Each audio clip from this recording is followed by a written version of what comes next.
पागल, दिखाई नहीं देता क्या? साहब लोग आ रहे हैं, उधर हट। तुम जानते भी हो ये कौन है? और यही सवाल इस पूरी कहानी की आत्मा है। क्या किसी ने यह जानने की कोशिश की कि जिसे सब पागल कह रहे हैं वह असल में कौन है? जिस पर लोग पत्थर फेंक रहे हैं, क्या उन्होंने कभी उसके शरीर पर पड़े जख्म देखे, या उसके सीने में दबी वो कहानी जो इस देश की हिफाजत की गवाही देती है? दोपहर के ठीक 3 बज रहे थे। उत्तर भारत के एक छोटे से शहर का सबसे व्यस्त इलाका घंटा घर चौक भट्टी की तरह तप रहा था। जून की लू ऐसी चल रही थी मानो हवा भी आग उगल रही हो। लोग छांव ढूंढते भाग रहे थे, दुकानदार पसीने से तरबतर थे और हर चेहरा चिड़चिड़ाहट से भरा हुआ था। इसी चौराहे के एक कोने में कूड़े के ढेर के पास एक आदमी जमीन पर बैठा था। बिखरे हुए बाल, फटी पुरानी कमीज, आंखों में अजीब सी खोई हुई चमक और होठों पर बुदबुदाते हुए कुछ अनजाने शब्द। कोई उसे पागल कहता, कोई भिखारी। कुछ लोग हंसते, कुछ नजरें फेर लेते। चौराहे पर एक फल की दुकान थी। दुकान का मालिक राकेश मिश्रा अपने गुस्से के लिए मशहूर था। उसी दुकान के पास जमीन पर एक सड़ा हुआ केला पड़ा था। भूख ने उस आदमी को आगे बढ़ने पर मजबूर कर दिया। जैसे ही उसने केला उठाने के लिए हाथ बढ़ाया, अरे ओ पागल, हट यहां से! राकेश की आवाज पूरे चौराहे में गूंज गई। मेरे ग्राहक खराब कर रहा है, भाग यहां से वरना डंडा पड़ेगा। वह आदमी रुका, डरा नहीं, उल्टा उसके चेहरे पर एक अजीब सी मुस्कान फैल गई। अगले ही पल वह सीधा खड़ा हो गया, रीढ़ तनी हुई, पैर एड़ियों से जुड़े, आंखें सामने। उसने हाथ माथे तक ले जाकर सैल्यूट मारा। जय हिंद सर! उसकी आवाज में अजीब सी दृढ़ता थी। दुश्मन सीमा पर है, हम पीछे नहीं हटेंगे। राकेश और वहां खड़े कुछ लड़के ठहाके मारकर हंस पड़े। अरे ये तो पागल फौजी है, रोज यही ड्रामा करता है, खुद को बॉर्डर पर समझता है। हंसी के बीच एक लड़के ने सड़क से पत्थर उठाया और पूरी ताकत से उसकी तरफ फेंक दिया।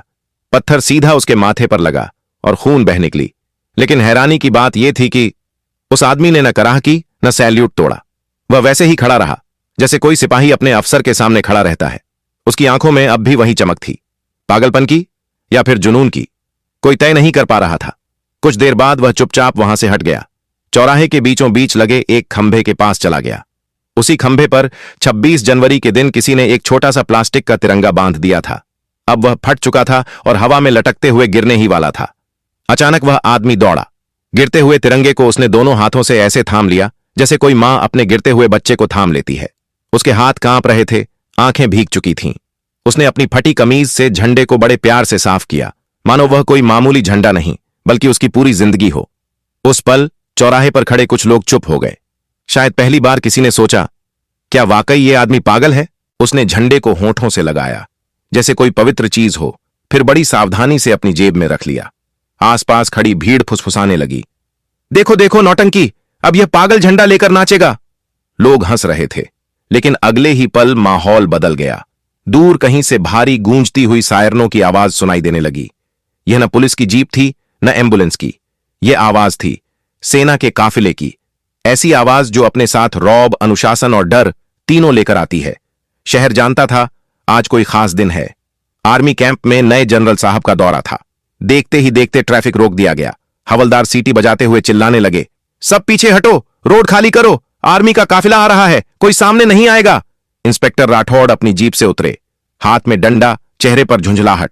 उनकी नजर सीधे उसी आदमी पर पड़ी जो अब भी सड़क किनारे खड़ा होकर उस फटे हुए तिरंगे को सीधा करने की कोशिश कर रहा था।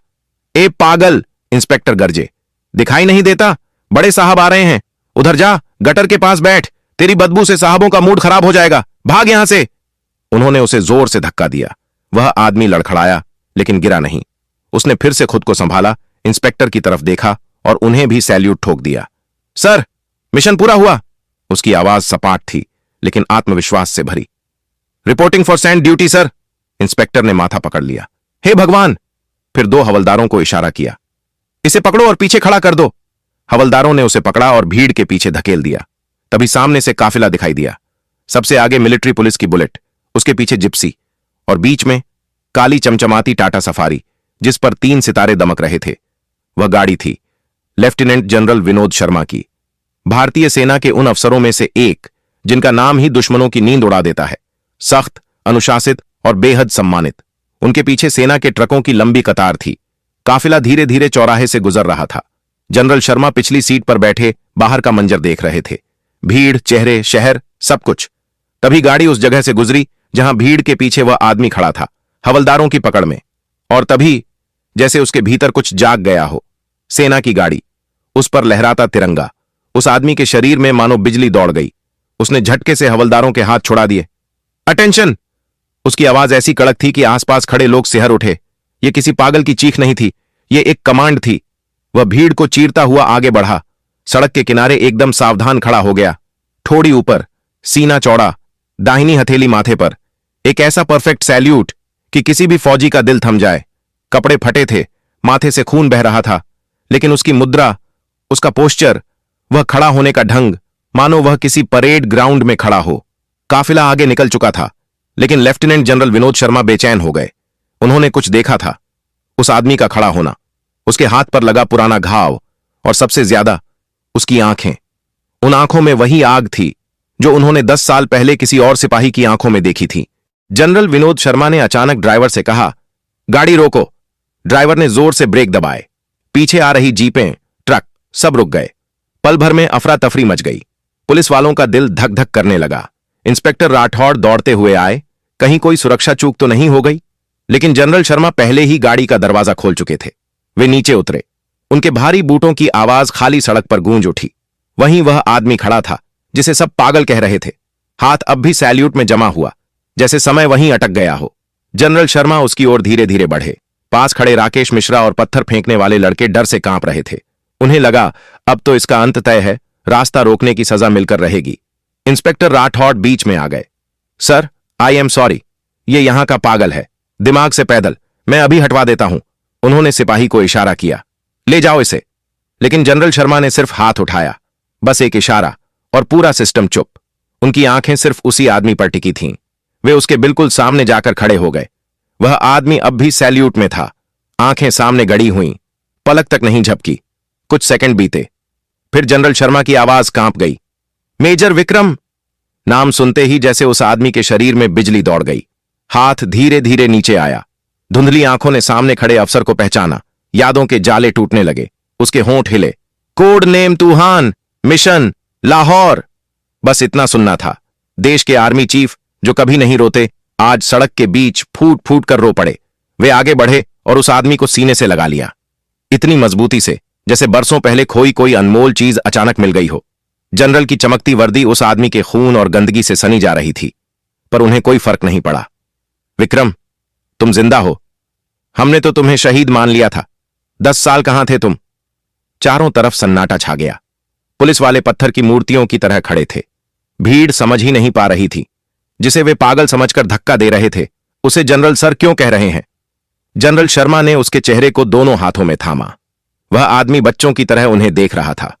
टूटी फूटी आवाज निकली, सर, वो लोग बहुत मारते थे, नाखून निकाल लिए, लेकिन मैंने नाम नहीं बताया सर, देश का राज नहीं बताया।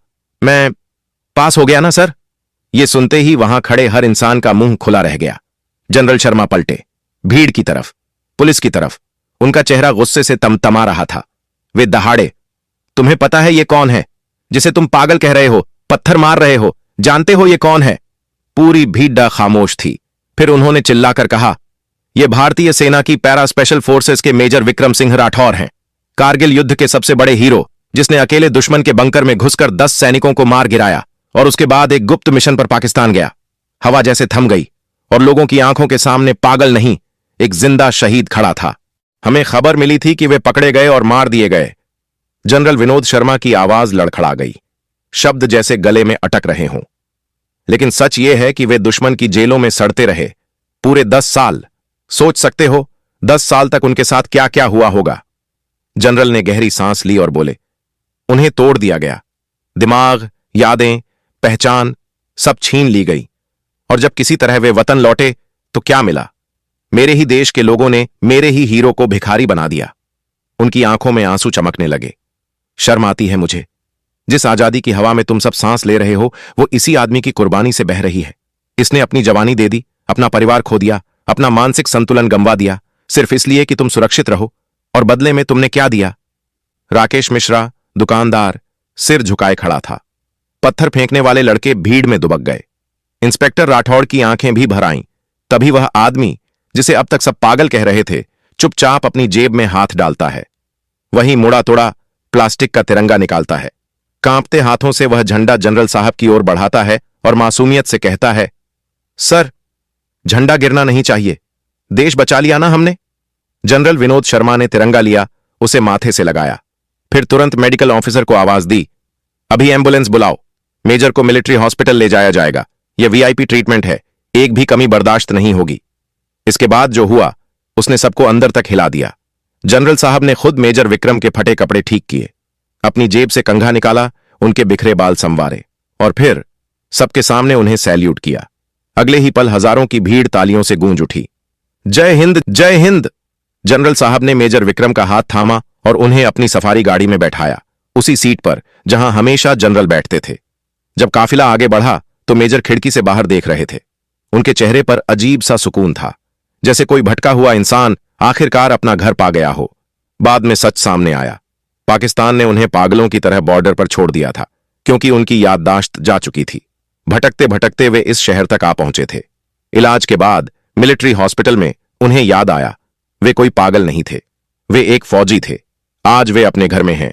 सेना ने उन्हें पूरा सम्मान दिया, पूरा वेतन दिया, वह सब जिसके वे हकदार थे। लेकिन कहानी यहीं खत्म नहीं होती। एक सवाल रह जाता है, क्या हमें हर बार किसी जनरल के आने का इंतजार करना पड़ेगा, किसी हीरो को पहचानने के लिए? हमारे आसपास कितने ही लोग सड़कों पर भटक रहे हैं, किसी हादसे, किसी जुल्म, किसी दर्द के शिकार, और हम बिना जाने उन्हें पागल कह देते हैं। उस दिन राकेश मिश्रा और पूरे शहर ने एक कसम खाई कि वे कभी किसी लाचार का मजाक नहीं उड़ाएंगे, क्योंकि फटे हुए कपड़ों के नीचे एक सम्राट भी हो सकता है। मेजर विक्रम ने यह साबित कर दिया। एक फौजी का शरीर टूट सकता है, पर उसका जमीर और उसकी देशभक्ति कभी नहीं मरती। दोस्तों, अगर यह कहानी आपके दिल तक पहुंची हो तो इसे आगे जरूर शेयर करें, ताकि दुनिया भारत के वीर सपूतों को भूल ना पाए। कमेंट में जय हिंद जरूर लिखे।